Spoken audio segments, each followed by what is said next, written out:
Vamos orar. Querido e eterno Deus, somos gratos ao Senhor, mais uma vez, por estarmos juntos para estudar as Escrituras Sagradas. Obrigado por cada irmão, cada irmã que se dispõe, Deus, a levantar, a acordar e estar junto nesta manhã, porque entende, Pai, que é fundamental para a nossa vida o estudo da palavra do Senhor.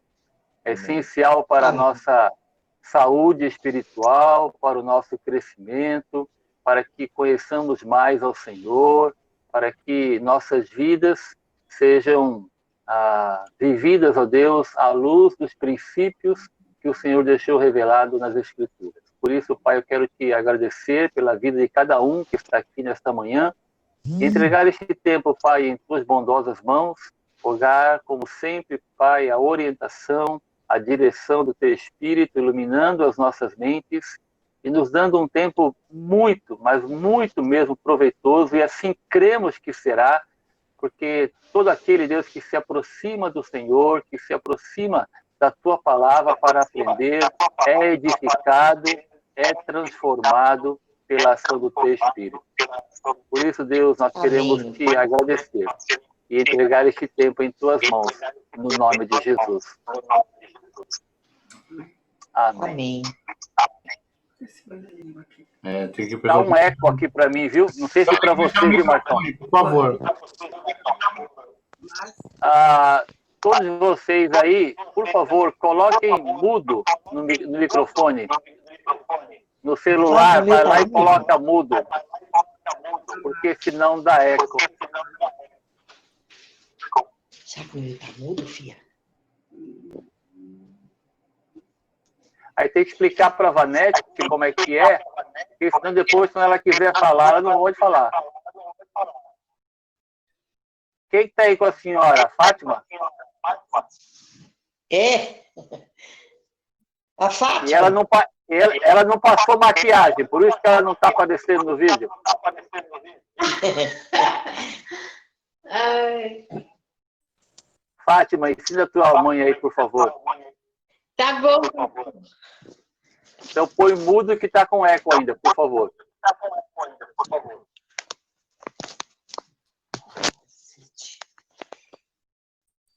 Eu acho que ela caiu. Muito bem. Será que tem que ter uma coisa então, Beto? Não, não precisa. Tem que ter uma coisa.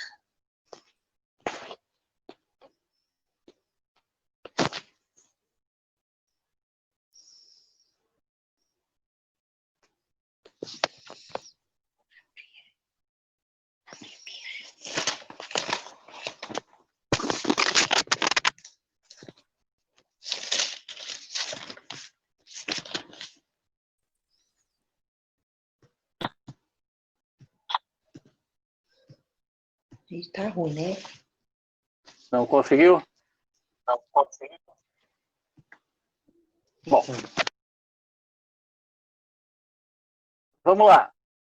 Antes de nós entrarmos nas perguntas que eu passei, eu não sei se vocês conseguiram dar uma lida, eu coloquei no grupo da igreja, né? E coloquei lá o que a cada semana, na última e nessa, a gente colocou como sobrevoando o texto, dando uma olhadinha no texto, especialmente de capítulo 7 de 1 Coríntios.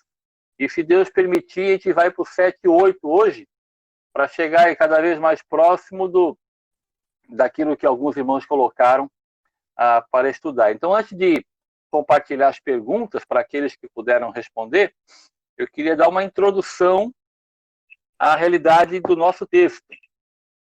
O texto de capítulo 7, a partir do capítulo 7, o Paulo, então, ele vai se voltar, né, ele vai se voltar a assuntos específicos sobre os quais os coríntios lhe haviam perguntado, né, dúvidas que os irmãos tinham, escreveram para Paulo, fazendo perguntas sobre algumas áreas, e aí Paulo, então, começa a responder a essas questões para os irmãos da igreja de Corinto. Por isso que ele começa assim: quanto ao que me escrevestes, tá? Então ele começa a responder alguns assuntos específicos. E o capítulo 7 vai falar para a gente sobre casamento. O capítulo 7 não é um tratado teológico sobre o casamento, né? Paulo escreve sobre isto aos Efésios, há outras passagens que Paulo escreve, e, claro, há outras passagens de outros autores que falam sobre o casamento, né? Sobre esse tratado teológico. Mas Paulo aqui ele vai começar a responder algumas questões, né? Então, os irmãos escreveram, Paulo, como é que a gente procede nessa situação? Né? Como é que um cristão faz se acontece isso na vida dele? Alguma coisa desse jeito. E aí, então, Paulo começa a escrever, olha, eu vou responder para vocês, e uma das questões é sobre o casamento. O capítulo 8, ele vai falar um pouquinho mais também respondendo sobre a questão da liberdade cristã.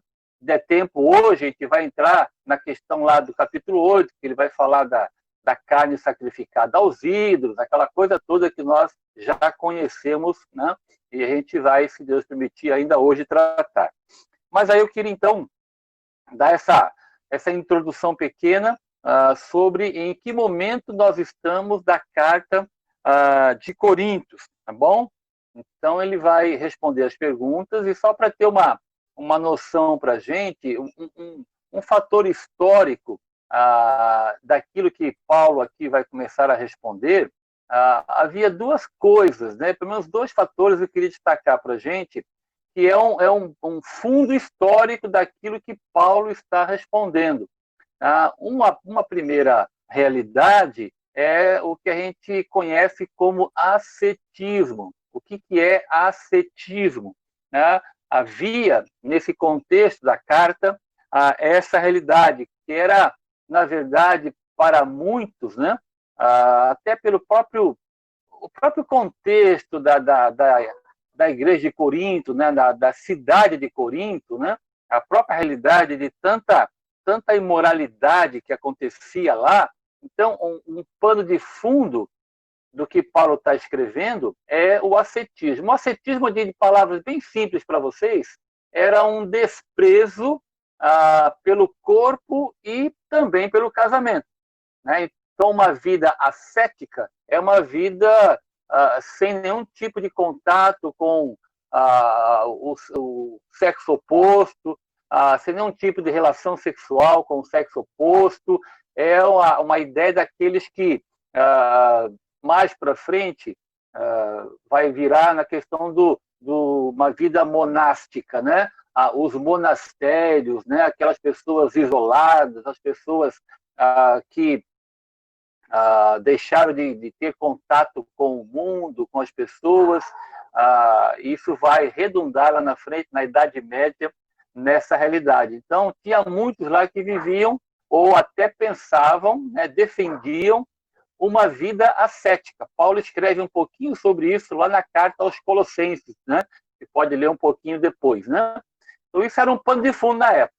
O que eles faziam? Eles desprezavam o corpo, né? É uma ideia um pouco gnóstica, que vocês também acho que já ouviram, né? O gnosticismo, ainda que incipiente naquela época, defendia essa realidade de que o corpo é mau, a matéria é má, né? Então, se a matéria é má, não há como você ter contato, se relacionar com o sexo oposto.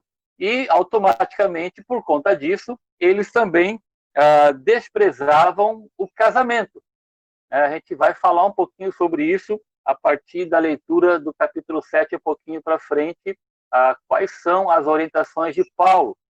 E outro contexto histórico, especialmente desse capítulo 7 que Paulo escreve, é o que ele chama de angústias da situação presente, lá no versículo 26. Porque ele está dizendo da realidade do pano de fundo do que ele escreve, e é importante nós entendermos o que Paulo está escrevendo, porque senão a gente corre o risco de achar que Paulo não está valorizando o casamento. né? E se nós não entendemos isso, ele vai dizer para frente assim, não, é melhor que você não case, cara. Esse negócio de casamento é fria, né? Isso é um problema sério, né? A gente pode correr o risco de achar isso, né? E muitas pessoas acharam. Estou falando isso porque muitos escritores, né, escrevendo sobre, especialmente o capítulo 7, não entendendo toda a realidade, até de outras passagens bíblicas, chegaram a dizer que Paulo estava menosprezando o casamento. Isto não é verdade, isso não é verdade.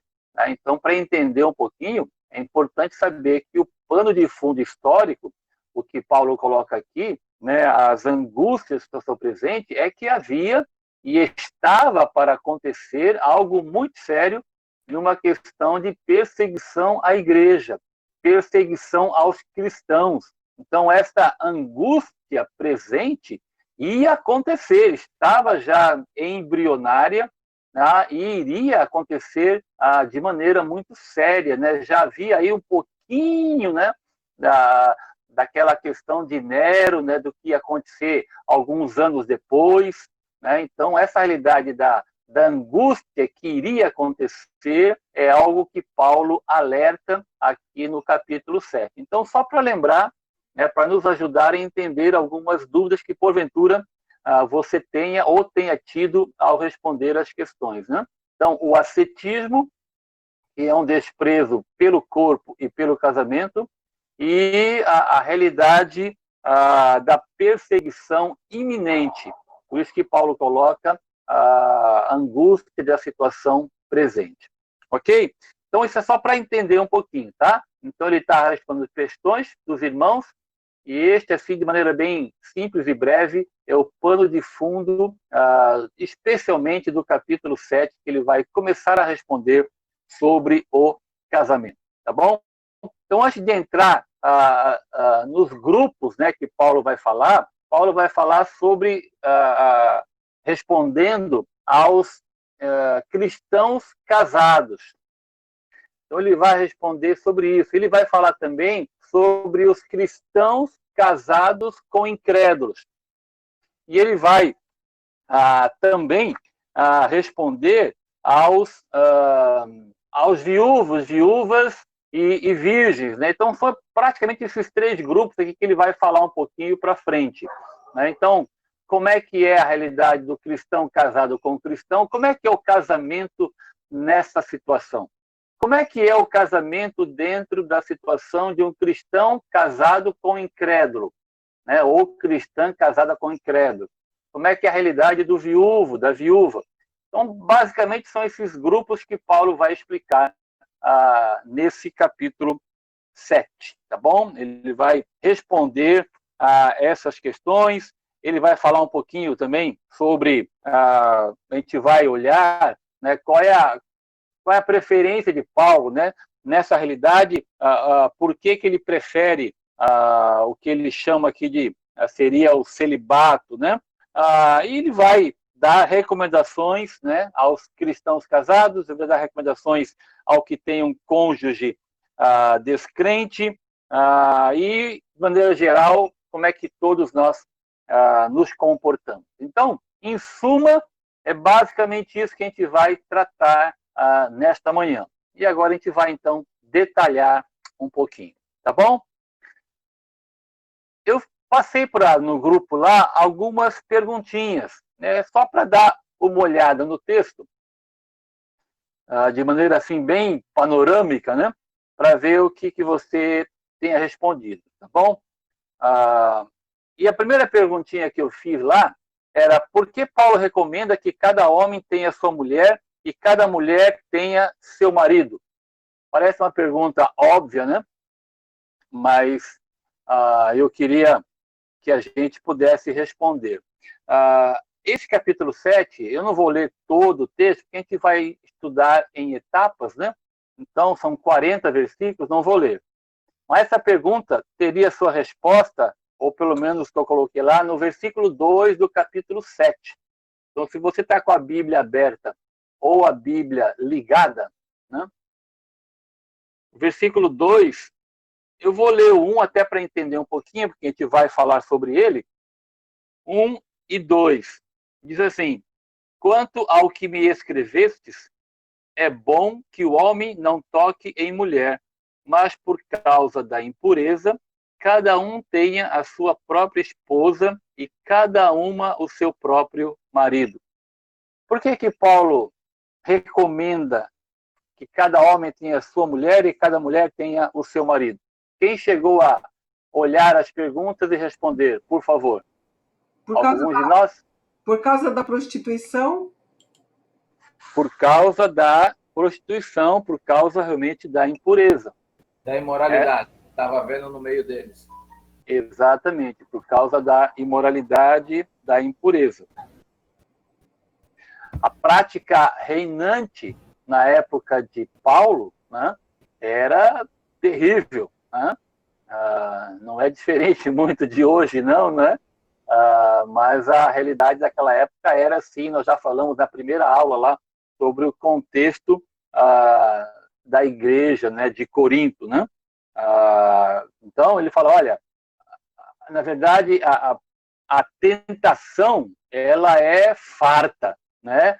Não podemos esquecer que a igreja de Corinto era uma igreja nova e praticamente todo mundo lá que estava na igreja, né, tinha saído de um contexto, né, de idolatria, de impureza, né, reinante. Não é uma impureza momentânea, não. Era algo reinante em toda e qualquer situação daquela época. A própria impureza e a própria realidade da idolatria. Né? Lembra, nós falamos do templo de Afrodite, né? Tinha cerca de 1000 prostitutas cultuais, então um negócio horrível, só de a gente ouvir e de imaginar. Então essa é a realidade. Então era inevitável, seria inevitável para os irmãos e irmãs, né, essa realidade da tentação. Tá? E o Paulo coloca aqui, fala, olha, o padrão, né, a regra geral é o casamento. Né? Esta é a solução. Né? A solução é o casamento. Ai! Quase que o meu tripé que eu montei aqui, eu não sei porque ele está querendo cair. Acho que agora ficou. Quase que eu desmaiei. Aí, ó. Ai. Só um minutinho que eu não sei o que aconteceu com o meu tripé aqui. Eu vou ter que colocar um apoio. Acho que isso aqui vai dar. Oh, Jesus. Só um instantinho, queridos, porque se preciso for, eu vou ter que...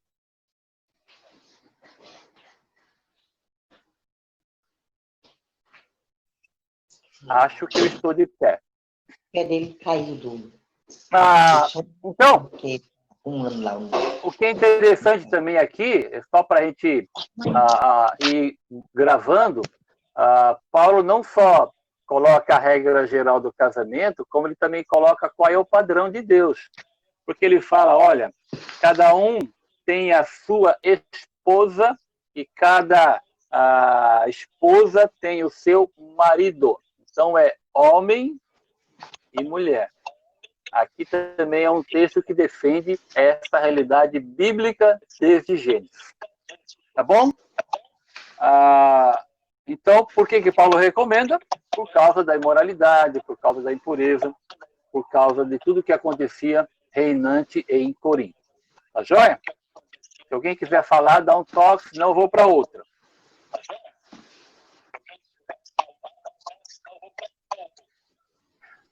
Muito bem. Segunda pergunta. Qual a recomendação do apóstolo aos cristãos casados? No tocante ao versículo 3. Versículo 3 diz assim: o marido conceda à esposa o que lhe é devido e também semelhantemente a esposa ao seu marido.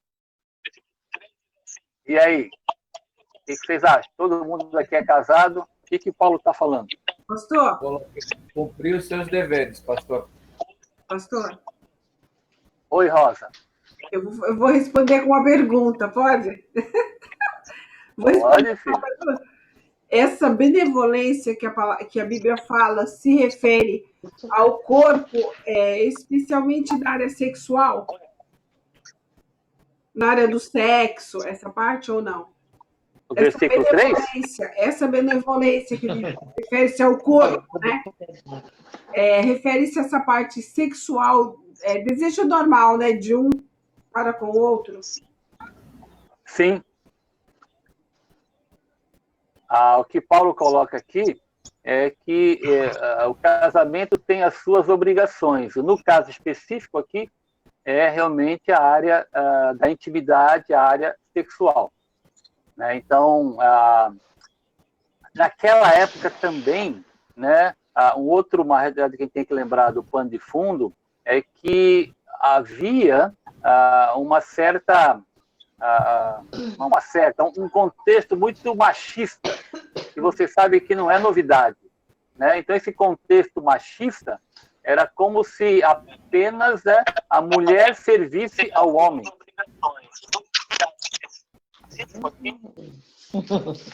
Alô? Eu estou me ouvindo.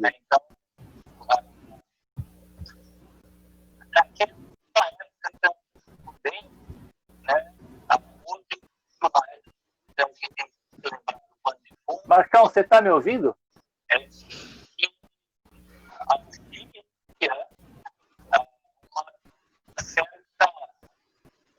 Tem alguém tentando falar aí.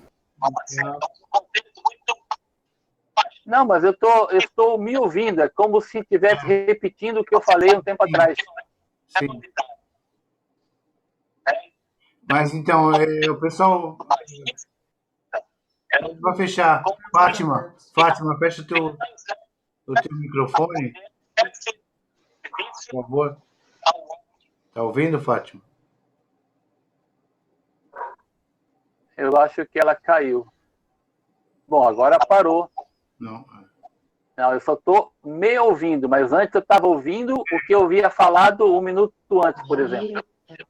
Entendeu?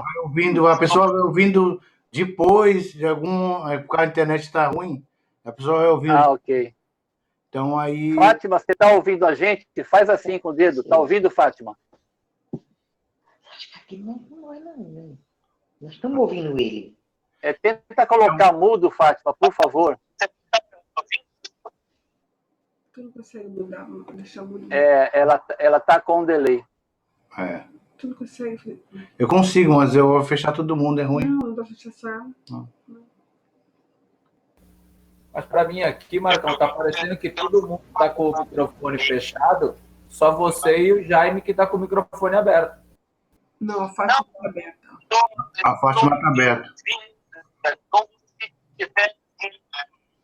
Todo mundo que está no quadro está aberto.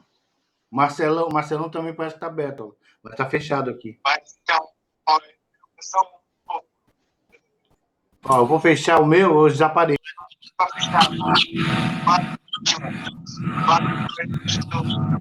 Eu acho, Marcos, que se você fechar de todo mundo, não tem problema, porque aí quem quiser falar, abre, consegue abrir. Então, fecha você de todo mundo. Tô. Quer coisa?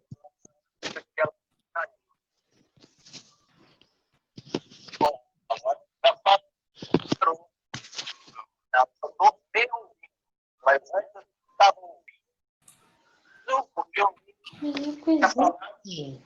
Eu fechei aqui, mas parece que não adiantou. Permitiu que todos se atiram som. Ô, Marcos, será que não é o do pastor que está dando interferência em alguma coisa? Não, acho que não. Ô, Marcos, você pode fechar de todo mundo. E aí, quando a pessoa quiser falar, ela abre. Ok.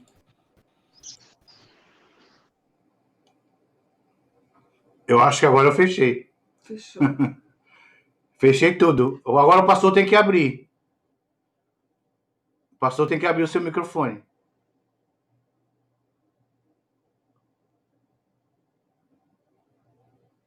Tá vendo? Ele não está conseguindo abrir. Então você não está conseguindo abrir, né, pastor? Não. Tá vendo? É por isso que eu falo.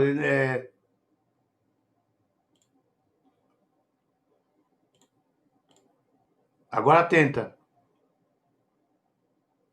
Agora abriu. Ok? Vamos tentar continuar. Vamos lá. Então, Rosa... Pastor fechou. Fechou.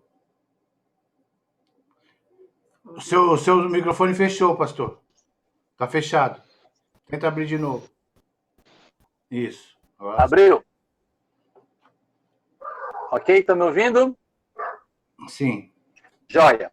Então, Rosa, Paulo está dizendo aqui realmente que é a questão da relação sexual, a intimidade do casal, né? Então, lembrando, havia naquela época um contexto machista, né, de que a mulher servia ao homem, né?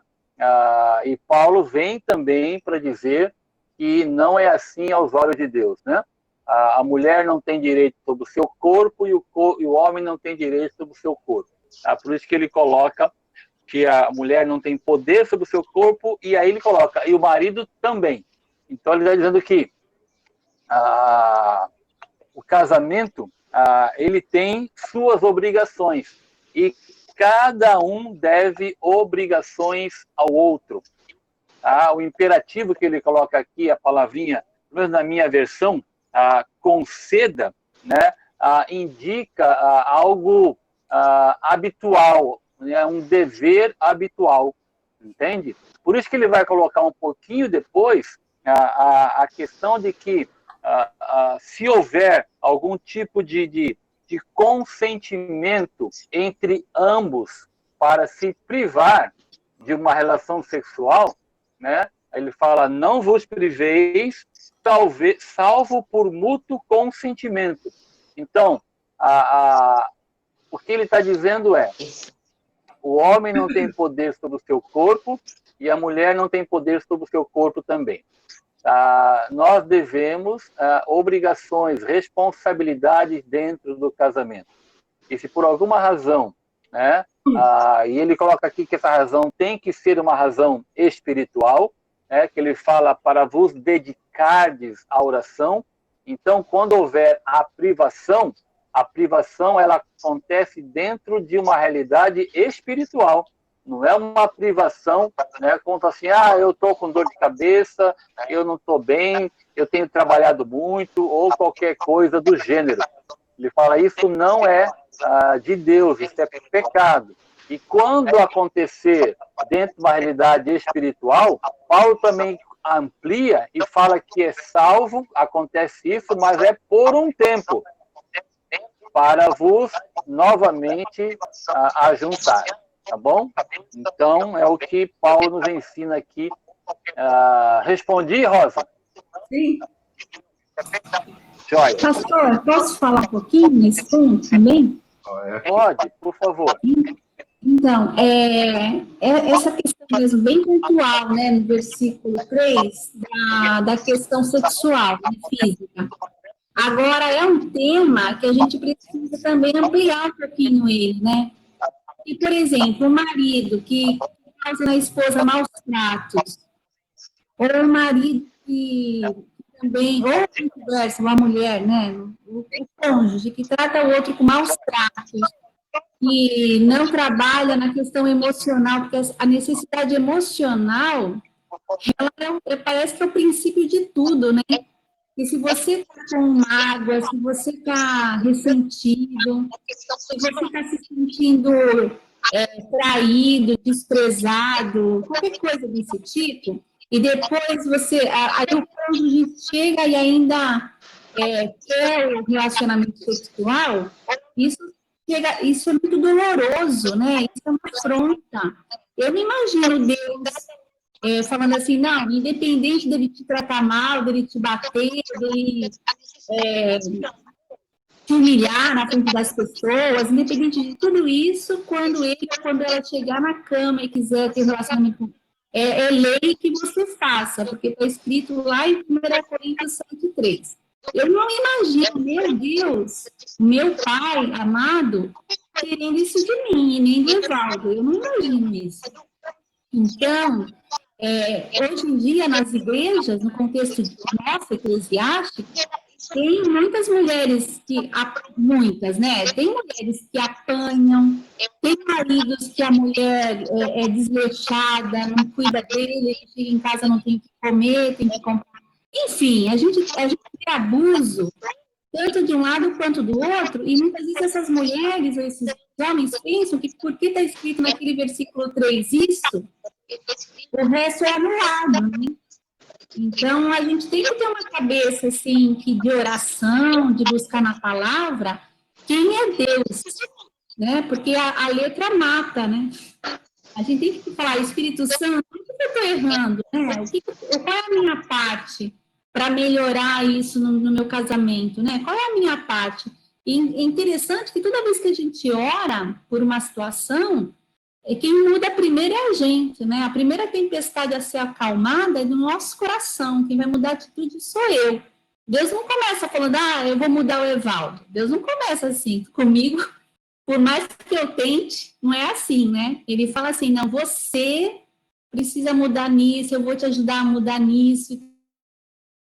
Então, vai engrenando, né? Então, porque eu tenho amigas. Eu tenho, inclusive, uma amiga que ela apanha do marido. Ela apanha do marido e por mais que eu converse, por mais que eu tente estimulá-la e tal, ela não conta para ninguém e ela não tem coragem de tomar nenhuma outra atitude. E ela acredita que ela está fazendo certo. E isso não é recente, já faz um bom tempo. Então, eu imagino que existam outras mulheres. Eu falo mulher porque eu acho que a maioria é nesse caso, né? Não vejo uma mulher, não sei. Mas pode ter um outro tipo de abuso de mulher, né? Mulher que faz greve, né? Eu escuto essas histórias, assim, de greve sexual, enfim. Mas é muito mais amplo do que o físico, né? Então, o marido chega lá, não trata bem a esposa, né? Tem uma frase que diz assim, em questão de relacionamento sexual, dê um bom dia para você ter uma boa noite, né? Então, conceda a teu cônjuge um bom dia para que vocês tenham uma boa noite. Eu acho que isso é muito interessante. Porque o marido que chega e sai, não dá um beijinho, não olha no olho, reclama que a comida está salgada, que a roupa não está bem passada, não sei o quê, e à noite quer, né, ter relação sexual com a esposa, poxa vida, né? É horrível isso. Então, é isso. E do primeiro ponto também, né, essa questão de não seguir o padrão do mundo, é bem isso mesmo, não importa o que a maioria esteja fazendo, não importa o que a sociedade até coloque como lei, né, isso é permitido legalmente, não importa, a gente fecha com a palavra de Deus. O que a palavra de Deus fala, é o que a gente vai fazer. Eu acho que isso é para todas as áreas da nossa vida.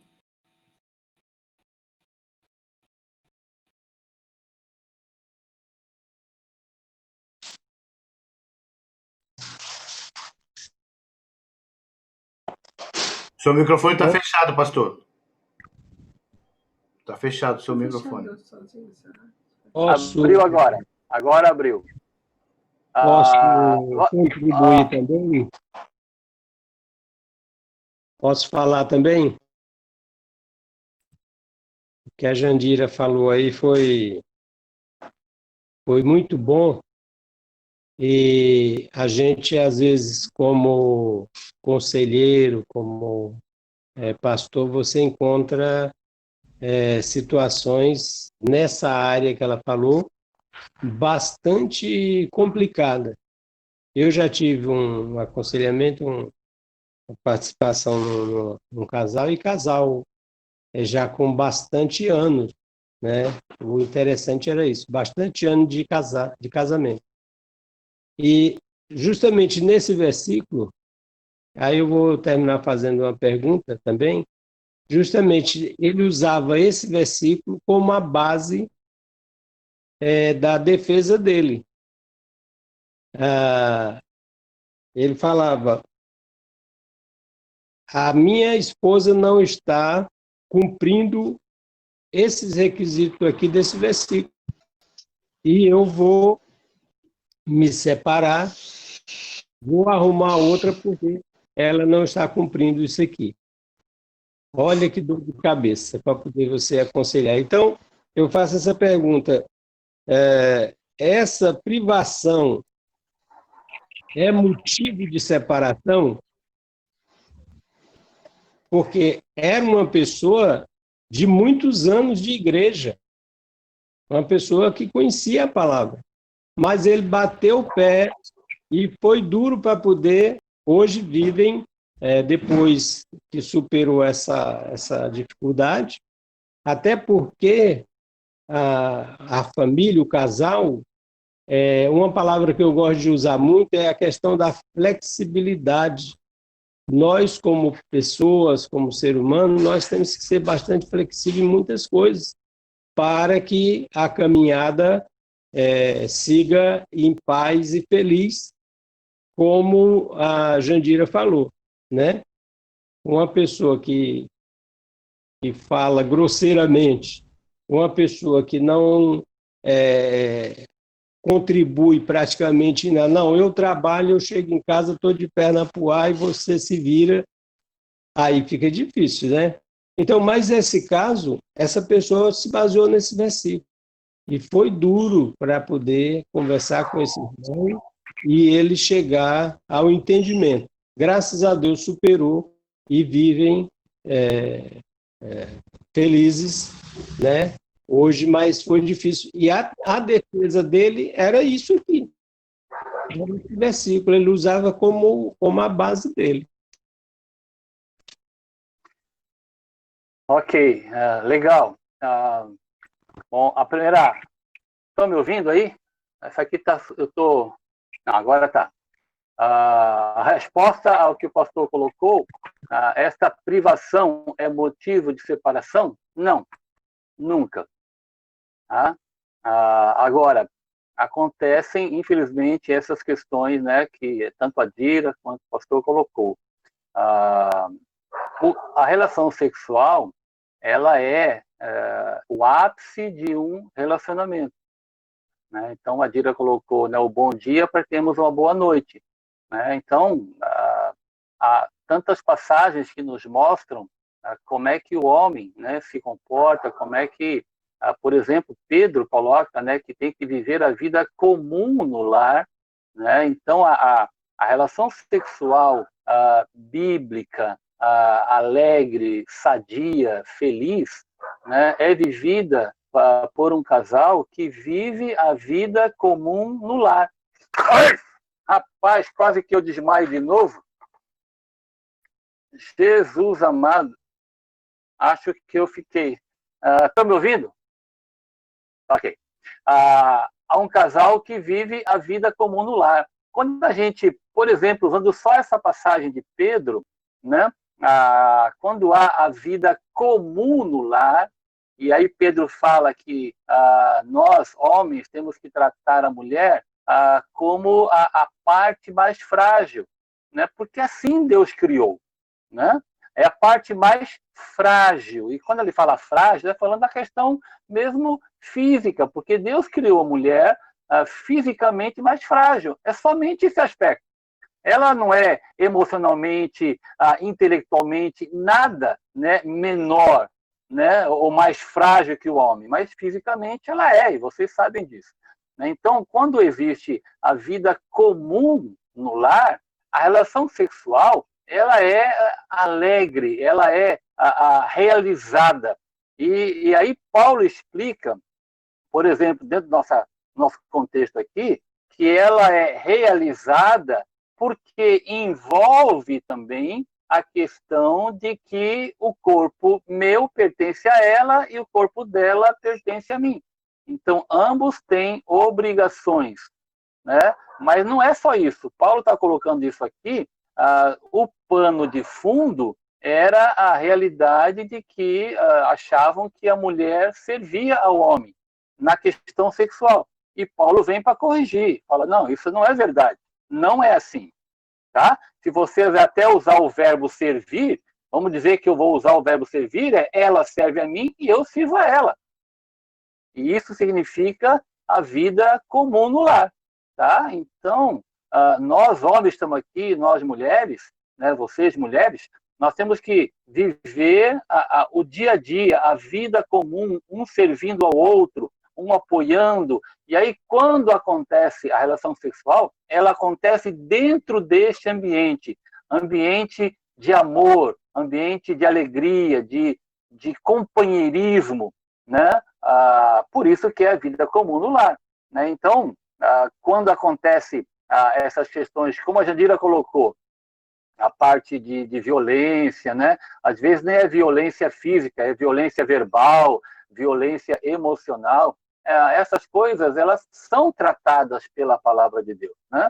Então, o homem tem que ser tratado, ou a mulher, depende, né? Mas precisam ser tratados, né? Pela palavra do Senhor, para que os casais, nós vamos entender, né? De que a relação sexual que Deus coloca na Bíblia não é como animal, né? Tipo assim, eu posso fazer o que eu quiser durante o dia, que no fim da noite dá tudo certo lá. Por quê? Só porque eu sou casado, tá? Isso pode até ir acontecendo, acontece 1, 2, 3, mas depois alguma coisa, infelizmente, se não for tratada, ela vai redundar numa separação. Infelizmente acontece, né? Mas não é motivo, né? Aquilo que o pastor colocou. Não é motivo, mas estamos falando de casais crentes, né? De ele, se é o problema, ser tratado para que ele entenda qual é o comportamento do homem, né? Por exemplo, Efésios capítulo 5, versículo 33, né? Fala que o homem tem que amar, né, a mulher incondicionalmente e a mulher respeitar, né, o seu marido. E eu costumo falar nos encontros de alguns casais que passam por algum tipo de dificuldade, né, eu falo assim, existe o círculo chamado círculo vicioso, de vício.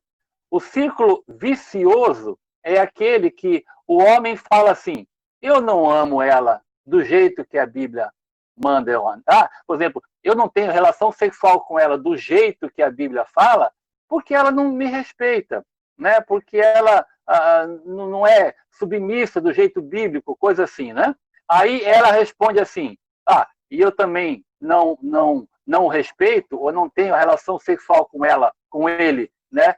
Do jeito que ele quer ou quando ele quer, porque ele não me ama incondicionalmente. Este é o círculo vicioso. Agora, o círculo virtuoso é o que a Bíblia diz. O círculo virtuoso é do jeito de Deus. O homem que ama a mulher incondicionalmente, qual mulher que não o respeita, segundo Efésios 5:33? E quando a mulher, né, respeita o homem, qual homem que não ama incondicionalmente a sua esposa? Então, é atentar para o padrão que Deus deixou revelado, né? Deus deixou escrito que o padrão é o casamento. O casamento nasceu no coração de Deus. Mas louvado seja o Senhor, que Ele não nos deixou sem as orientações, sem a questão prática. Como fazer? Né? Porque o nosso coração, infelizmente, ele é egoísta. E se nós não fomos tratados pela Bíblia, eu vou ser um marido crente, mas ainda com atitudes egoístas. Eu venho de um mundo que o padrão é errado. Aí eu tenho que, no casamento, ser transformado por aquilo que Deus nos ensina. Então, é algo realmente que é necessário a gente sempre lembrar, né, de que não é apenas questão assim, eu tenho as obrigações, né? Mas, novamente, as obrigações, elas são para ambos. Então, se nós vivemos as obrigações ambos, a relação é sadia. O que não pode é pender para um lado e o outro ser menosprezado. À luz da palavra de Deus, não tem isso. Nem eu, nem ela, né? Diante do Senhor, somos iguais. Diante de Deus, somos iguais. As obrigações minhas, eu tenho e ela também tem. Né? Então, dentro do casamento, tem que pensar dessa maneira, juntando este versículo com tantos outros que nos ensina sobre essa realidade. Muito legal, muito bem lembrado, né, essa questão, especialmente sexual, porque, infelizmente, como vocês lembraram, tem muitos casais crentes, né, que não vivem uma relação sexual sadia. Não vivem mesmo, tanto ela quanto ele. Infelizmente, o que a gente ouve, né, eu vou falar como pastor, o que a gente ouve é muito mais do lado dela, né, porque a gente ainda vive, né, uma sociedade machista, né, menosprezando a mulher. E a gente leva isso, às vezes, para o casamento. E aí é problemático. Você ia falar, Dira? O que o senhor falou do círculo vicioso e virtuoso, fantástico. Vai ser o que eu vou ficar pensando a semana inteira agora. Mas é interessante, porque assim, quem que vai quebrar esse círculo, né? Se eu estou vivendo na minha casa, nos meus relacionamentos, um círculo vicioso, quem vai quebrar? O outro ou eu? E aí, gente, a resposta é eu. Aquele que tem o entendimento, aquele que sabe o bem que tem que fazer, às vezes está pecando. Então, eu não posso esperar o outro. Não posso. Tem que começar em mim. Isso é interessante, né? Se eu estou vivendo qualquer círculo vicioso, eu preciso quebrar isso e ir para o virtuoso. Não é esperar o outro. Para a gente sair dessa sala, né? Pensando que, tá vendo? O meu marido tem que mudar, a gente não aprendeu nada. Sou eu mesma. Aí quando a gente quebra isso, o outro não consegue, né? Se a gente está assim e eu quebro isso, ele não consegue continuar. E aí vai haver a mudança geral, né? Muito legal essa questão do círculo virtuoso. Obrigada, pastor. Legal. E também, legal o que você falou, né? Essa questão de que aquele que está discernindo o círculo é o responsável diante de Deus e dobrar os joelhos e orar e tomar atitudes, né? Como você falou uma coisa muito legal, que é uma coisa que a gente fala aqui em casa, né? Quando eu vou para Deus, assim, puxa Deus, por exemplo, alguma questão do meu casamento que não está legal, Deus fala assim, tá bom, então deixa eu cuidar de você primeiro, né? Deixa eu tratar você primeiro, porque você está me buscando e é o reconhecimento de que há algo a mudar em mim, né? E não sou eu que vou mudar o meu cônjuge, quem vai mudar é Deus, né? Então, é legal, muito bem lembrado essas duas questões aí, muito joia. Ok, mais alguém? Posso continuar? Eu fiz uma outra perguntinha, a gente vai entrar um pouquinho para frente, mas antes de entrar, deixa eu dar uma... Nos grupos, então, que a gente vai tratar, né? Então, Paulo vai falar primeiro dos grupos, quais os grupos que ele trata. A partir do versículo 6, né? Nós falamos do 3, o 4, depois o 5, não vos priveis, né? Olha o versículo 6 para frente, acompanhe comigo a leitura aí. Isto vos digo como concessão e não por mandamento, quero que todos os homens sejam tais como também eu sou, no entanto, cada um tem de Deus o seu próprio dom, um, na verdade, de um modo, outro de outro. E aos solteiros e viúvos, digo que lhes seria bom se permanecesse no estado em que também eu vivo. Caso, porém, não se dominem, que se casem, porque é melhor casar do que viver abrasado. E aí, a partir do versículo 10, ele fala, ora, aos casados ordeno, não eu, mas o Senhor, que a mulher não se separe do marido, se, porém, ela vier a separar-se, que não se case ou que se reconcilie com o seu marido, e que o marido não se aparte de sua mulher. Até aqui, esse primeiro grupo. Primeiro, Paulo está falando da questão do que a gente chama do celibato, né? Ele fala, olha, quero que os homens sejam tais como eu, como também eu sou, sejam tais como também eu sou. No entanto, cada um tem de Deus o seu próprio dom, um na verdade de um modo, outro de outro. E aos solteiros e viúvos, digo que seria bom permanecer no estado em que também eu vivo. Então, novamente, só para lembrar, tá? Ele não está dizendo assim, olha, não se casem porque o casamento não é legal, né? Você vai ter muito problema, alguma coisa do gênero. Ele não está falando isso. Ele está dizendo, relembrando o contexto histórico que eu coloquei das situações angustiantes que viriam pela frente. Mas ele está falando que o celibato, né, é algo bom. Não sei se você já leu o capítulo 7, mas se você já leu, né, ou pelo menos leu durante essa semana, por que vocês acham que ele está falando que era bom que os irmãos permanecessem no estado em que ele vivia, como solteiro? O que vocês acham? Quem quer falar um pouquinho aí que não falou ainda, ou quem quer compartilhar? Fala. Ô, pastor, pelo texto aqui, ele fala a respeito das distrações do mundo que poderiam atrapalhar, no caso, ele tinha essa preocupação no trabalho, né, que ele tinha no reino de Deus, né? Eu penso que talvez as distrações, né, essas coisas todas, né, pudessem atrapalhar a pessoa que é casada, no caso, não pudesse ter esse compromisso todo, né, com a obra, né?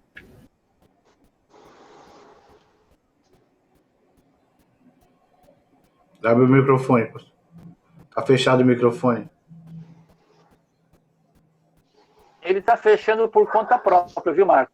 Porque eu não estou tocando no... Mas, enfim, legal, obrigado por lembrar.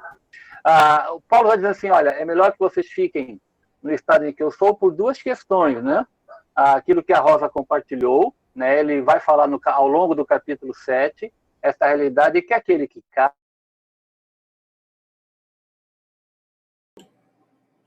O pastor tá desligado. Desligou também, de novo. Tá sem som.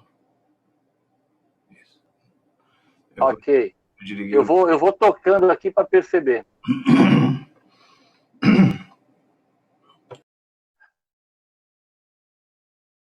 Quando eu desligo o meu, ele desliga o dele. Por que tu desliga? Porque eu desligo o meu. Eu não desligo mais. Ok. Estão me ouvindo? Ok. Então ele está dizendo que aquele que é casado, né, o crente que é casado, ele tem uma divisão de preocupação, né? Ele se preocupa com a família e ele se preocupa também com o reino. E isso é normal e ele vai falar ao longo do capítulo, né? Por isso que ele fala, é bom que você se preocupe com o reino, né? Então, se você puder permanecer no estado em que eu estou, joia. Se você não consegue permanecer no estado em que eu estou, como solteiro, case-se, né? Ele fala, na verdade, que o padrão é o casamento. Porque ele coloca aqui também, é importante lembrar, que o celibato aqui, né, o permanecer solteiro, é um dom. É um dom que Deus dá. Tá? Todos nós sabemos que tem muito aí que não consegue viver solteiro. Então é um dom que Deus dá para aquela pessoa, para aquele homem, para aquela mulher permanecer solteiro. Tá bom? Então ele fala, se você puder permanecer assim, joia, porque você vai se preocupar apenas com as coisas de Deus, com o reino de Deus. Se você não consegue, casa, tá? Não fique abrasado, né? Ele fala, é melhor do que viver abrasado. O que é viver abrasado? Né? Você vive, né, querendo, né, ter relação com alguém, você vive esquentado o tempo todo. Tá? Então, se você vive assim, é porque você não tem o dom. Tá? Então, case. Tá joia? E uma outra realidade também que ele coloca, só para a gente lembrar do próprio capítulo 7, ele vai dizer também da situação angustiosa. Ele fala da perseguição que iria acontecer, de todo o sofrimento que iria acontecer lá na frente. Então, essa realidade, imagina, né, o marido diante de uma perseguição, né, e ele, se tiver que fugir de uma realidade de perseguição ou de guerra ou coisa assim, como é que ele vai poder fugir sem lembrar de esposa, sem lembrar de filhos, né? Como é que a mãe vai enfrentar a perseguição, né, se ela tem filhos para cuidar? E assim, toda a realidade que vocês veem de histórias, né? Quando a gente lembra de passagens bíblicas, né, lá de Mateus capítulo 24, que fala também de uma situação angustiosa, de perseguição, de guerras, ele fala assim, ai das grávidas e das que amamentam nestes dias, né? Quando você olha para a história, A história vai falar do general Tito, que invadiu Jerusalém em 70 depois de Cristo. Os soldados, quando entraram em Jerusalém, derrubaram os muros, eles rasgaram, né, o ventre de todas as grávidas. Essa foi a realidade histórica da época, né? E Paulo já vem alertando de que uma situação iria acontecer, né? Então, por isso ele fala, se você puder permanecer assim, joia, tá? Se não puder, amém, case. Aí depois ele continua. Então, o primeiro grupo aqui, né? Aos casados, né? Aos casados ordeno, não eu, mas o Senhor, que a mulher não se separe do marido. Se ela, porém, vier a separar-se, que não se case ou que se reconcilie do marido. Então, novamente, qual é a regra geral, né? A regra geral é o casamento, tá? Esta é a regra geral. O celibato, como eu falei, é um dom, né? Então, o casamento é a regra geral para evitar o quê? Evitar o ascetismo, que nós já compartilhamos, para evitar a permissibilidade naquela época e também de hoje. Na verdade, o versículo 2, né, de que nós falamos, né, ele fala, olha, por causa da impureza, que nós já comentamos. Tá? O versículo 9, né, ele fala, olha, é melhor casar do que viver abrasado. Tá? Para evitar também frustrações que ele... Meu Deus, caiu.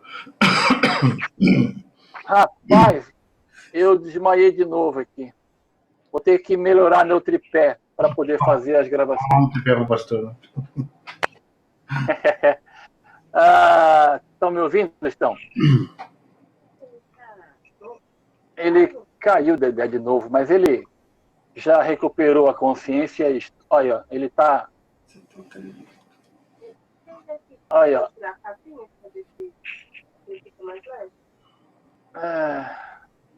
Eu vou segurando aqui, acho que é melhor. Então, qual é a realidade? Então, o casamento, ele fala que o casamento aqui, só para a gente confirmar, na verdade, nós já conhecemos isso, mas ele fala qual é a duração do casamento.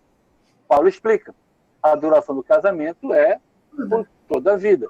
Então, casou, não separa, tá? A mulher não separa do marido e o marido não se aparte de sua mulher. Se vier a separar, ela fala que não se case ou que se reconcilie com o seu marido.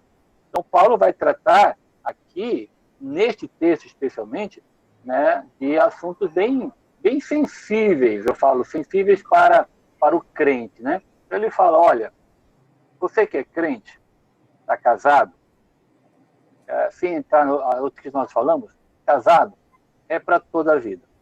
Se por alguma razão, né, houver o divórcio, se você separar, o que ele fala?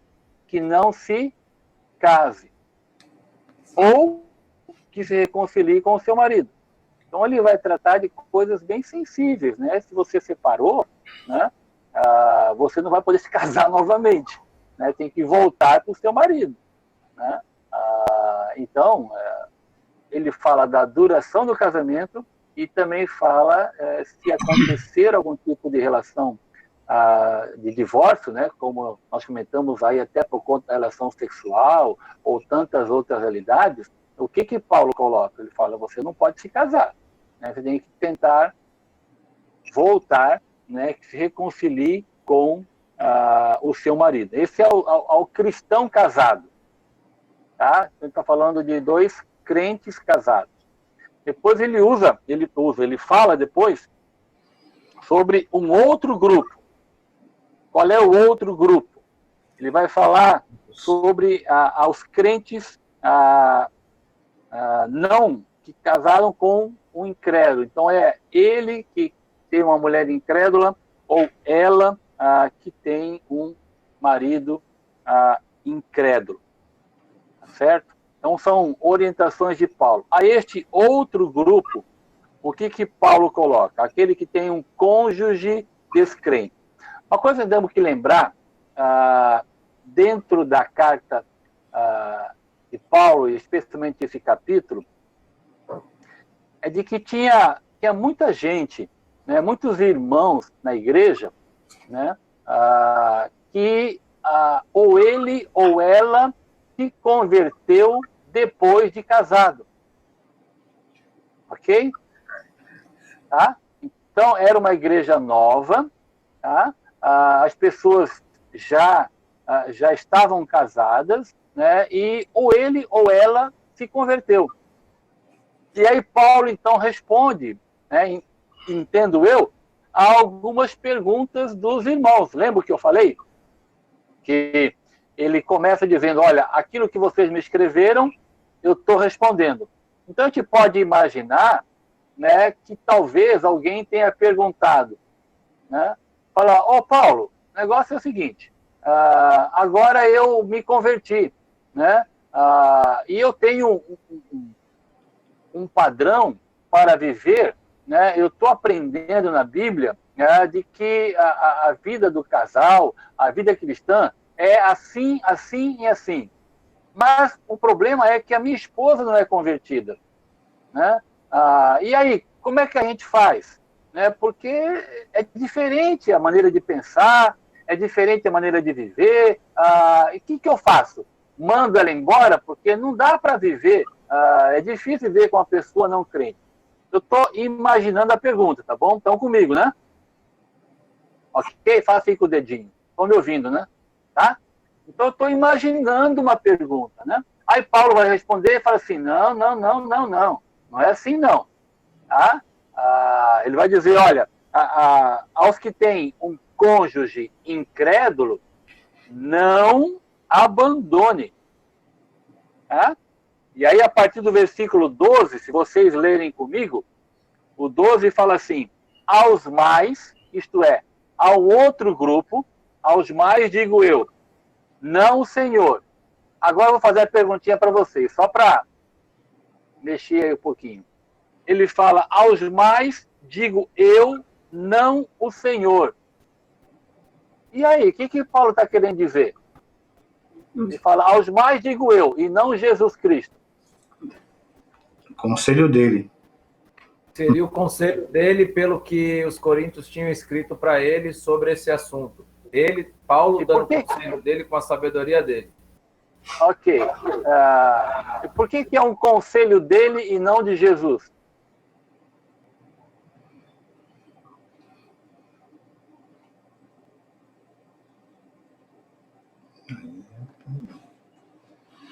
E aí, me ouviram? Ouviram a pergunta? Por que é um conselho dele e não de Jesus? Se for um conselho dele, eu vou assim, ser bem radical, né, com o que o Edu falou. Se for um conselho dele, é um conselho, eu posso seguir ou não. Agora, Jesus falando, aí é outra história. Eu posso pensar assim? Mas a gente sabe que era um conselho que vinha de Deus, né? Um conselho divino, como as escrituras foram escritas. Foram escritas por homens, mas inspiradas por Deus. Eu penso dessa forma. Correto. Você está corretíssimo. Na verdade, ele vai falar na frente, porque muitas pessoas, aquelas pessoas mal intencionadas, né, para interpretar a Bíblia, vão dizer alguma coisa assim, Paulo está dizendo, mas não foi Jesus que falou. Né? Então, duas coisas. Primeiro, aquilo que o Edu compartilhou. Tá?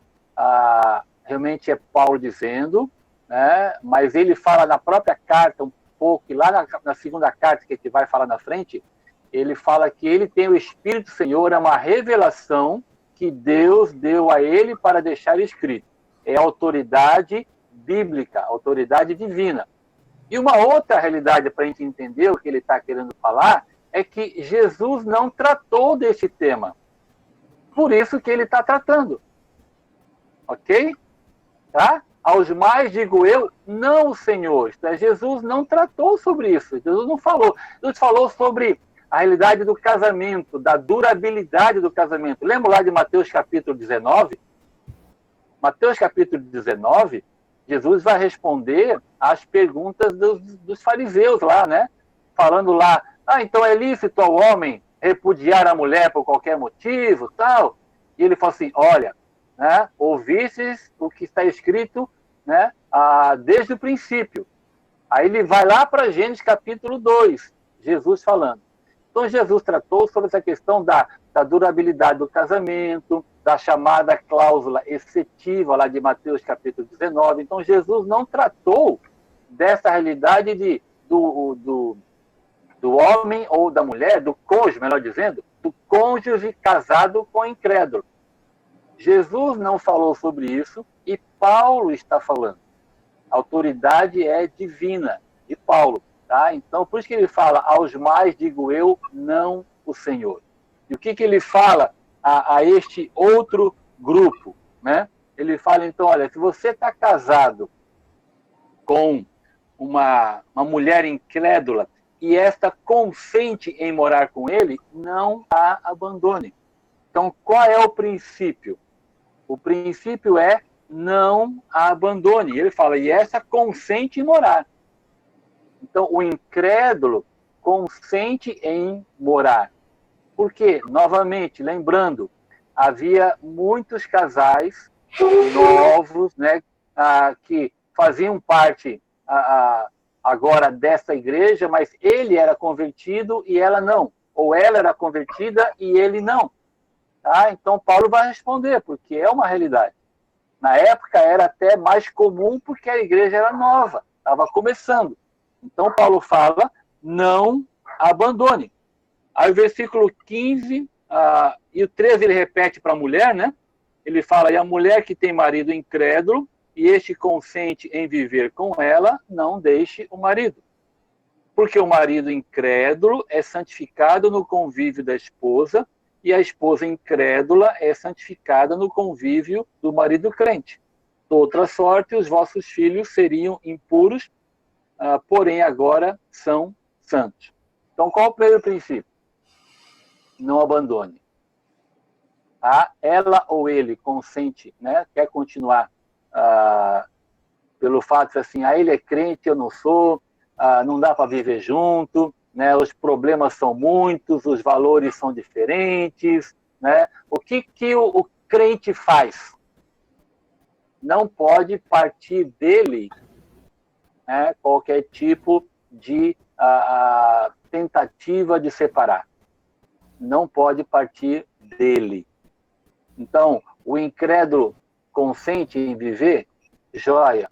Ele vai falar para frente que o marido incrédulo é santificado ou a esposa incrédula é santificada no convívio do marido. Ok? Agora, se não houver consentimento, tá? Aí ele fala, se o descrente quiser apartar-se, versículo 15, que se aparte. Em tais casos não fica sujeito à servidão, nem o irmão, nem a irmã, Deus vos tem chamado à paz. Então, se o incrédulo quiser apartar, quiser separar, né, parte do incrédulo a separação. Edu levantou o dedinho? Na minha versão aqui tá, porém, se o marido cristão ou a esposa cristã quiser divorciar, então que divorcie. Porque se a gente for olhar entre cristão, é um casamento, e entre um cristão e uma incrédula, ou um incrédulo, também é um casamento.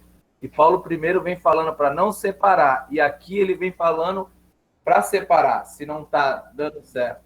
Eu não entendi, eu queria uma explicação do senhor sobre isso. Tá. Então, vou tentar. Ele fala o seguinte, primeiro, aos cristãos casados, tá? Ele e ela, crente. Tá? Ele fala, o casamento é por toda a vida. Tá? Qual é o princípio? Não há separação. Ok? Eu creio, sinceramente, de que não há razão nenhuma para a separação. Toda razão, ela é vencida no poder da ressurreição e na palavra. Claro que isso vai exigir fé, obediência e um tratamento de todas as coisas, né? Mesmo, inclusive, a própria realidade do adultério lá de Mateus 19, ou a realidade da violência que a Jandira colocou, né? Isto são vencidos no poder da ressurreição e da transformação bíblica, tá? Mas isso exige, claro, né, a fé e a obediência de cada um. Então, não há razão nenhuma, né, para dizer assim, eu vou me separar porque isso aqui é impossível de Deus mudar. Ok? Eu creio que não. À luz da Bíblia, eu creio que não. Tá bom? Então ele fala, o casamento é por toda a vida. Tá? Mas ele fala também, aquele que ele é um dos cônjuges é incrédulo. Tá? Um dos cônjuges é incrédulo. Por quê? Porque havia muita gente na igreja nova que se converteu ao longo do caminho. Ok? Então, se um dos cônjuges é incrédulo, né, o que Paulo orienta? Talvez alguém, voltando ao que eu falei, né? Talvez alguém tivesse perguntado, Paulo, agora eu me converti, cara. Me converti e minha esposa é incrédula e não está dando certo, meu irmão. Não está dando certo. O que eu faço? Manda ela embora? Ele vai dizer assim, não a abandone. Claro que ela tem que consentir em viver com você. Tá? Então, o cônjuge que tem alguém incrédulo, outro é incrédulo, o que eu faço? O casamento deve ser mantido. O casamento deve ser mantido. Tá? Por quê? Ele fala, por quê? Porque se ela for incrédula, ela é santificada pelo convívio do marido crente.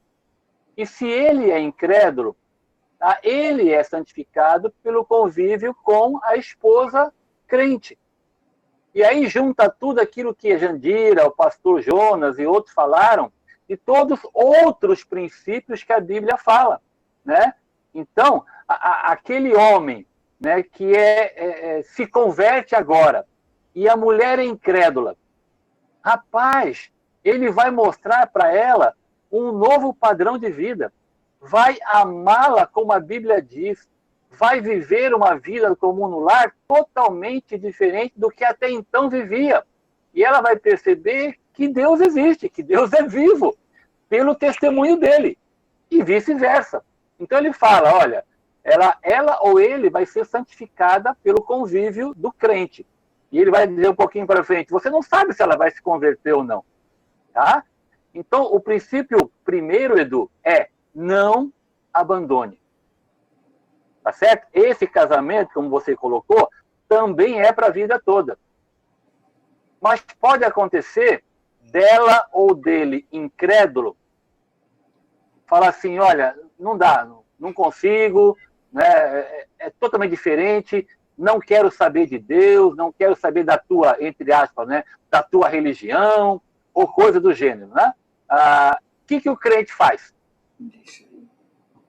Não pode partir do crente a iniciativa da separação. Ele tem que fazer todo o esforço possível de oração, de jejum, de choro diante de Deus, para que isso não aconteça. Aquilo que depende dele. Ele não pode segurar, né? Então não pode partir do crente. Tá certo? Eu já vivi essa realidade de orientar casais, né? De que, só para lembrar um detalhe, né? um exemplo, um casal, ele era crente e ela não. E ele chegava, olha o absurdo, ele chegava quase que a apanhar dela nas brigas, ela dava tapa no rosto dele. Ele era crente. E nas discussões, nas questões difíceis, né, ela chegava a esbofeteá-lo. E ele se manteve, olha, firmão. E hoje, pela graça de Deus, estão firmes, ela convertida, os dois na igreja. Inclusive, hoje ele é pastor. Mas ele fez aquilo que poderia fazer, né? E o Senhor honrou a atitude dele. Tá? Então, não pode partir do crente a iniciativa. Se partir do outro, Paulo fala aqui, né?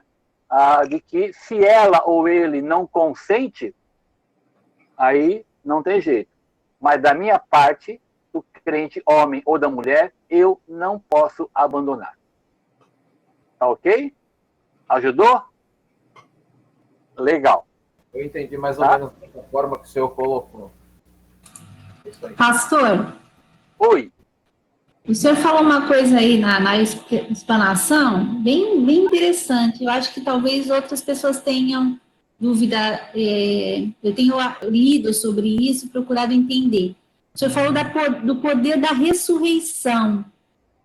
O que é o poder da ressurreição? Como se dá o poder da ressurreição?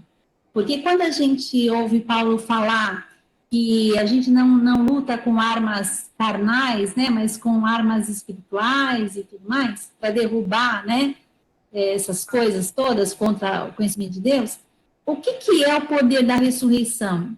A Jandira, o Edu, a gente tem acesso a esse poder da ressurreição. O que é isso? Como é que... Eu não sei se alguém aqui na sala sabe. Não, eu tenho acesso a esse poder e acontece assim na minha vida. O senhor podia falar? Porque aquela questão, quando você falou a mala, você teve uma hora que você falou assim, ou ele vai a mala, eu lembrei de um programa no Netflix, que tem a mala ou deixá-la, que são de casas, né? Ou você fica na sua casa reformada, ou você vai para uma casa nova. Aí me veio isso à mente, né? E para deixar a casa nova, reformar e deixar bonita para você continuar, tem muito sacrifício. Então, às vezes é mais fácil deixá-la, né? Aí tem muita gente que faz essa opção por deixá-la. Mas eu queria que o senhor falasse do poder da ressurreição. Como é que eu uso isso? Como é que eu faço com isso? O que eu faço? Como? Onde? Porque eu sei.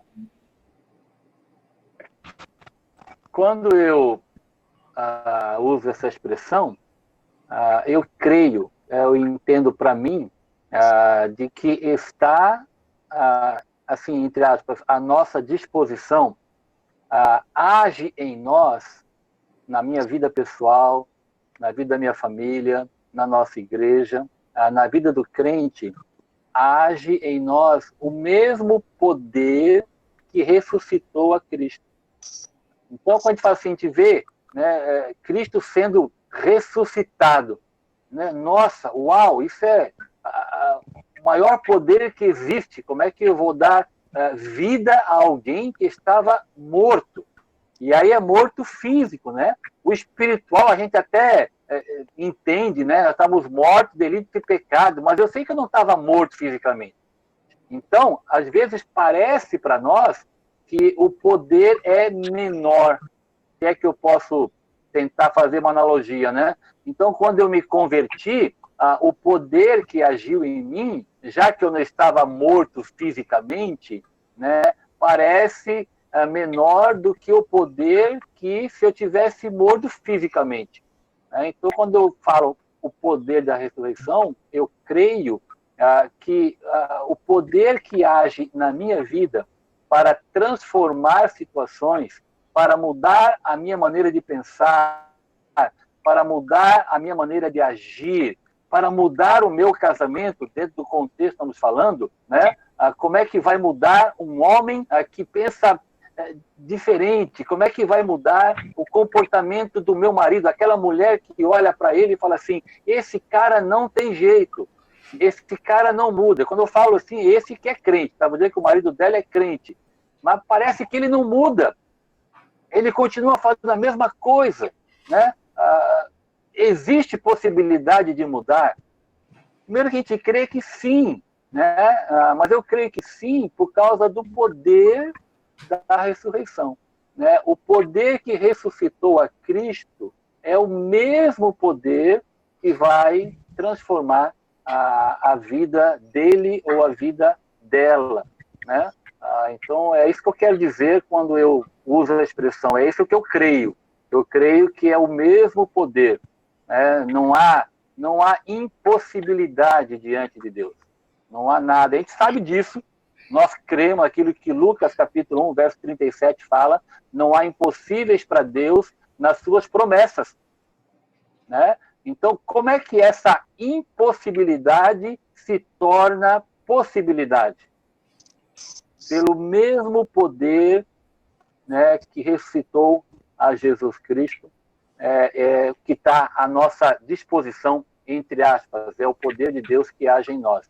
Eu gosto muito de, quando eu tenho orado, especialmente nesses últimos dias, eu tenho orado e eu falo assim para Deus, Deus, o Senhor chegou e falou assim, haja luz, haja sol, haja lua. E quando eu lembro disso, eu falo assim, Deus, o que é eu, né, o que sou eu, ou o que é essa situação para o Senhor? É praticamente nada.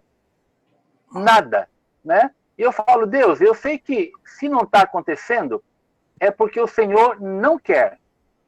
Porque se o Senhor quisesse, era assim, ó, no estalar de dedos, né? Então Deus fala, Deus continua falando, né? E quando Ele fala, o poder que emana dele é o poder da ressurreição.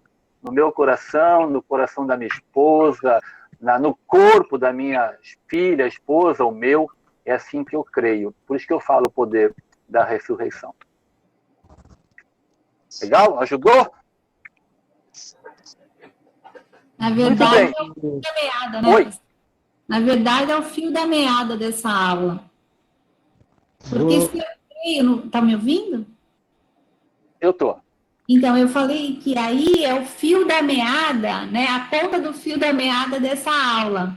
Porque se eu creio no poder da ressurreição em mim, né, no poder da ressurreição nas coisas e nas pessoas, se eu creio, eu não tenho desculpa para falar isso aqui não vai dar certo, né? Assim, eu creio, então a vontade de Deus é boa, perfeita e agradável.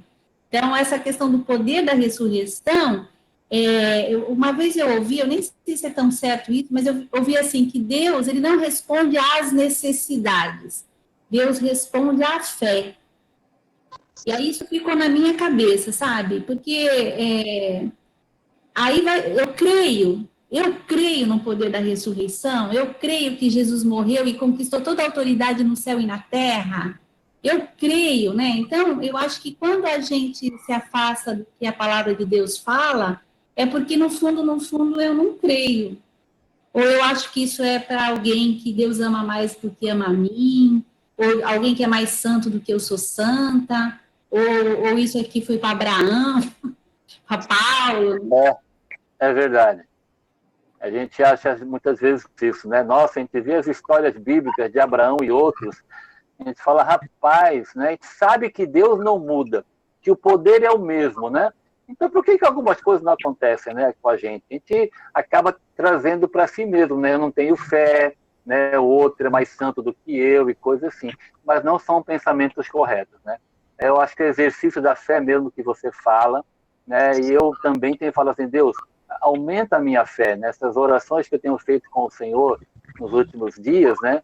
Eu tenho falado, Senhor, aumenta a minha fé, porque a minha fé, por maior que seja, entre aspas, ainda é pequena, ainda é menor do que um grão de mostarda, né?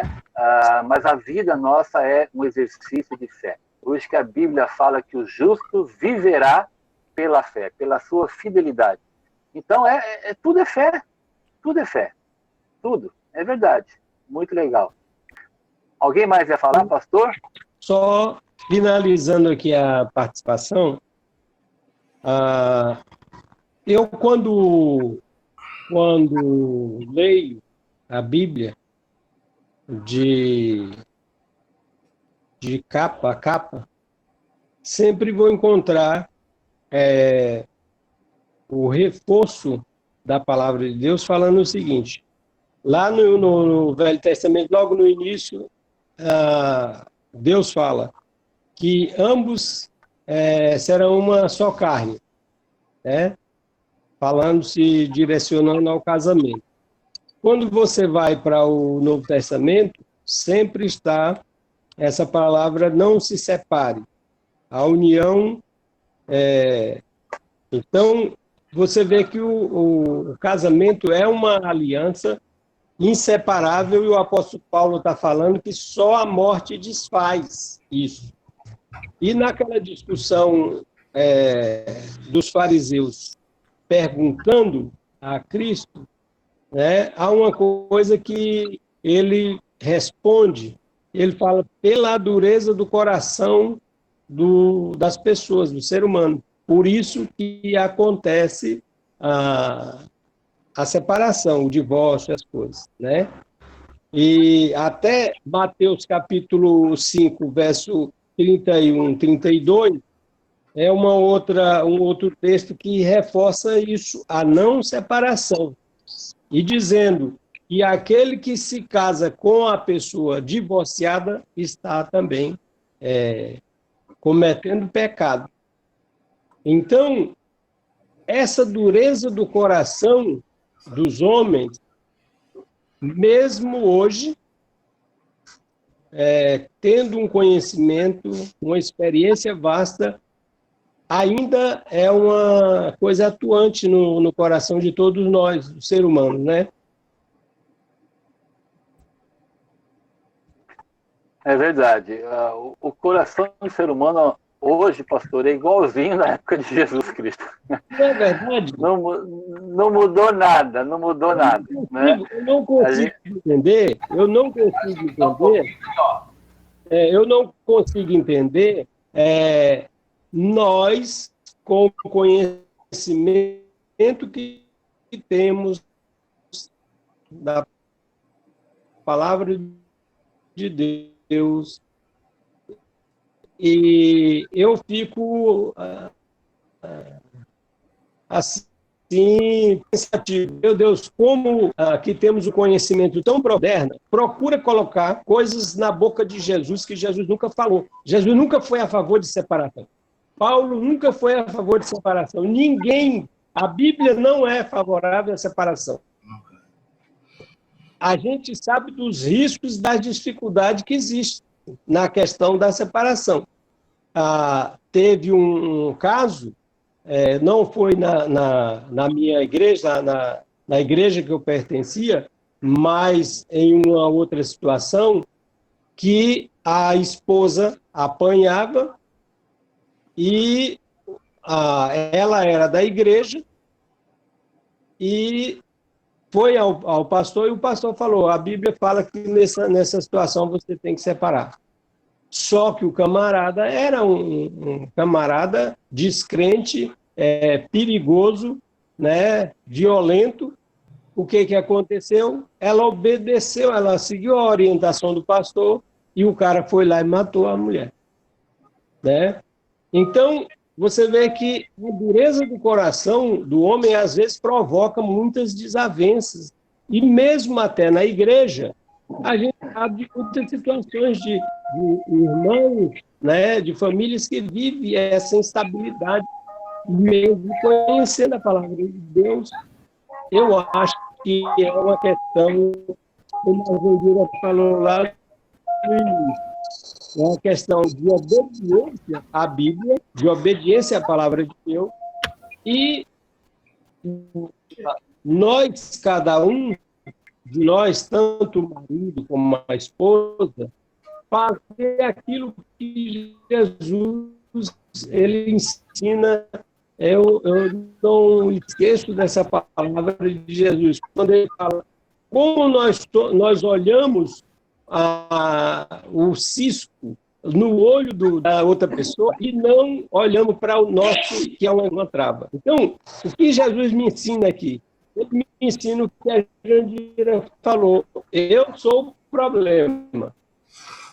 Toda dificuldade, eu sou a dificuldade, eu sou o problema. Então, eu tenho que me corrigir. Porque, às vezes, nós temos receita decente para a vida alheia, para a vida do outro, não para a nossa. Então, quando nós nos deparamos com a palavra de Deus, sem esse quebrantamento, nós conhecemos o poder da ressurreição, nós sabemos que é só através de Jesus. Nós não vamos nos separar nunca. Tudo será superado. Isso que a Bíblia diz. Quando não, aí há essa guerra, aí essa dificuldade, fulano tem defeito, fulano é assim, eu pensei que era desse jeito, agora não é, e tal. Aí pronto, vai até quando há a separação. E muitas vezes depois que acontece, aí vem o choro, vem um arrependimento, mas eu podia não ter, eu podia. aí o negócio já desandou. Não é verdade?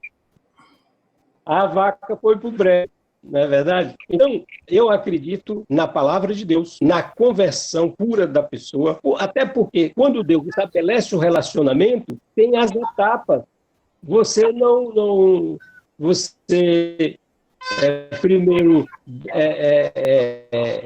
começa aquela aproximação, depois vem o namoro, e depois vem o noivado, e todo esse período que existe é para que você tome uma decisão convicta que Deus está dando aquela... Não tem separação. Não há separação. Só com a morte. É a minha visão. Eu penso assim. Legal.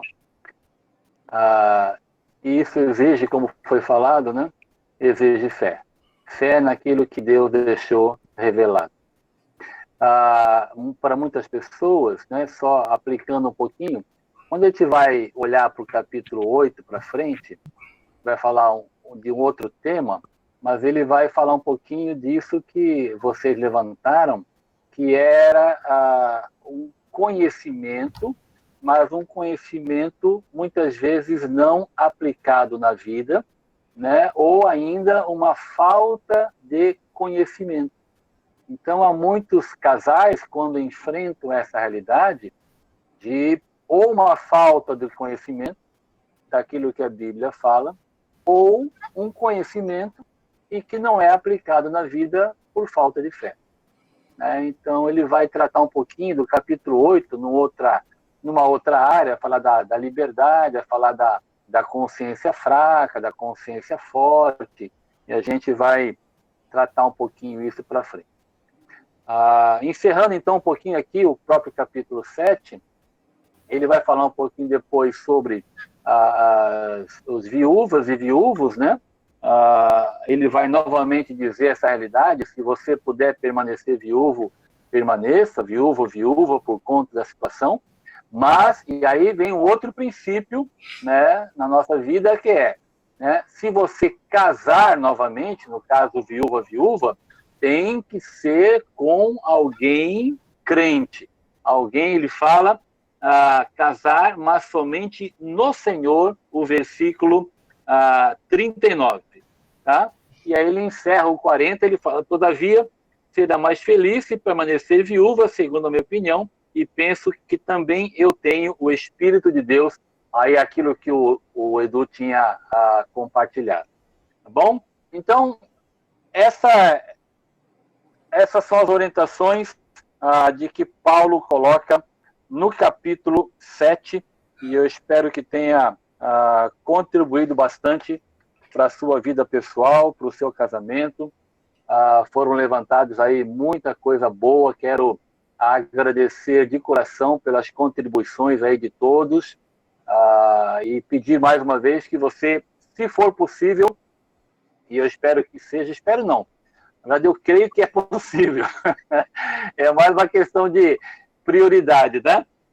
Leia do capítulo 8 até o capítulo 10, né, que ele vai falar da liberdade cristã, né? Capítulos 8, 9 e 10, se Deus permitir, a gente fala sobre isso na semana que vem. E como não é um tema assim, talvez muito polêmico, né? Eu quero tentar entrar no capítulo 11 também. Então, na verdade, valendo aí do 8 em diante, e eu vou passar novamente, como eu fiz essa semana, vou passar as perguntinhas, dá uma olhada, estude o texto, faça perguntas. Se você tiver alguma pergunta que você já tenha, passe para mim no privado, e eu vou tentar aí dar uma estudadinha e trazer a resposta no nosso próximo encontro. Tá legal? Obrigado mesmo pelo carinho, obrigado pela participação, por todos aí com quem eu não falei. Eu só não falei com a irmã Cida. O Edson, como sempre, fala muito. E a família da Dini, Lúcia, que agora eu vi aqui um quadradinho, até então não tinha visto. Tem mais alguém que eu não falei aqui? Tem o Marcelo também, né, pastor? Ah, o Marcelo está aí? Eu não estou vendo o Marcelo. Só tava a foto ali, mais cedo ele estava. Não o pai do João, o outro Marcelo. Marcelão. Ah, o Marcelo, sim, sim, o Marcelão estava aí. O Marcelo do João Vitor, não vi, não. Tá Tem mais alguém que eu não falei oi aí, que está conosco aí? Não, né? Ok. Vamos orar para encerrar? Podemos orar para encerrar? Vamos orar, então. Querido Deus, assim como oramos no início, Pai, pedindo a Tua bênção e a orientação do Senhor, queremos, ao encerrar, agradecer.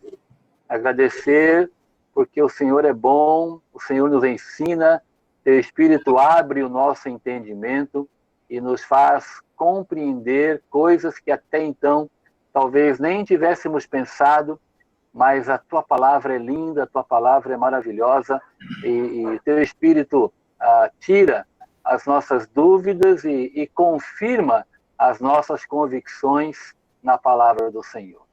Permita, Pai, que vivamos de fé em fé. Vivamos, sim, Deus, com fé no Senhor, na Tua fidelidade, no Teu caráter, na Tua palavra. E vivamos, sim, Deus, a cada momento, em toda e qualquer circunstância, vivamos, ó Deus, crendo no poder da ressurreição. O mesmo poder que ressuscitou a Cristo é o poder que age em nós, que age na minha esposa, nas minhas filhas, que age nas circunstâncias da minha vida, que age no meu trabalho, que age em todo e qualquer lugar, ó Deus, segundo a Tua boa, agradável e perfeita vontade. Obrigado, Deus, por esta manhã, por este tempo de estudo. Queremos, Deus, em nome de Jesus, que cada um de nós, e nós como igreja, continuemos perseverantemente crescendo no conhecimento e na graça do Senhor Jesus. Em nome dele, nós oramos e te agradecemos, rogando a tua bênção neste dia, em nome de Jesus. Amém. Amém. Deus abençoe, queridos, a todos aí. Um beijo no coração. Hoje, um último aviso aí, né? A Ilka deve colocar no grupo aí, ela desenvolveu toda a parte aí do culto gravado, então ela deve colocar alguma coisa. Marcos, Rosa, Ilka e Ione gravaram a parte do som, gravaram as músicas, eu mandei a mensagem, então deve acontecer hoje à noite aí o culto gravado pelo YouTube. Ela vai mandar o link e esperamos que às 19 horas a gente possa participar todos juntos, tá bom? Valeu, beijo no coração de todos, até mais.